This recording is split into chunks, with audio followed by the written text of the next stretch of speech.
आज के इस खूबसूरत तकरीब में मौजूद स्कूल के रूह रवा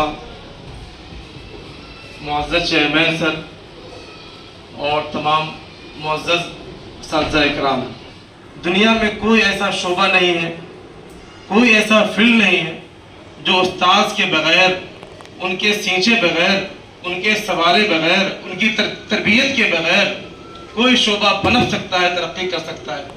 दुनिया में जितनी बड़ी बड़ी इमारतें नज़र आती हैं, दुनिया में तरक्की की जितने मनाजिर आप देखते हैं, जहाँ तक आप सोच सकते हैं, जिन चीज़ों पे आपकी नज़र जाती है, असल में जो उनके मेमार हैं, असल में जो उनको बनाने वाले हैं, वो उनके टीचर हैं। बच्चों की ज़िंदगी में तो तमाम टीचर्स की बहुत अहमियत है, लेकिन सबसे ज़्यादा अगर कोई काबिल एहतराम उन बच्चों के लिए है जिन्होंने पहला सबक पढ़ाया है, जिन्होंने पहली ईंट बुनियाद रखी है। अगर बुनियाद मजबूत ना हो तो आगे जाकर इमारत ढह जाती है।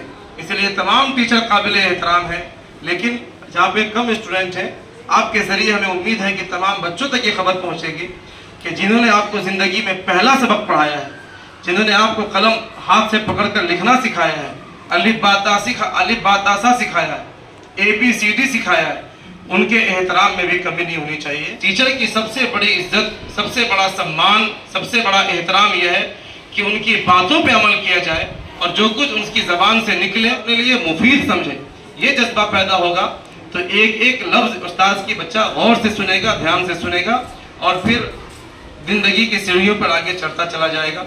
हम उम्मीद भी रखते हैं और ये तवक्को रखते हैं कि आपका हर दिन टीचर्स डे होगा। तब ये कि डेली आप टीचर के बताए हुए रास्ते पे अमल करेंगे, उस रास्ते पे चलेंगे। और याद रखिएगा इस बात को कि माँ बाप के बाद अगर दुनिया में कोई ऐसी शख्सियत है जो आपको खुद से बुलंद देखना चाहती है, वो टीचर है। खुद से बेहतर, खुद से आला और खुद से कामयाब देखना चाहती है। इसीलिए हमेशा टीचर की इज्जत करिए, एहतराम करिए और अपने टीचर्स के लिए जहाँ भी मौका मिले दुआ करिए। बस इन्हीं चंद बातों के बाद अपनी बात खत्म करिए।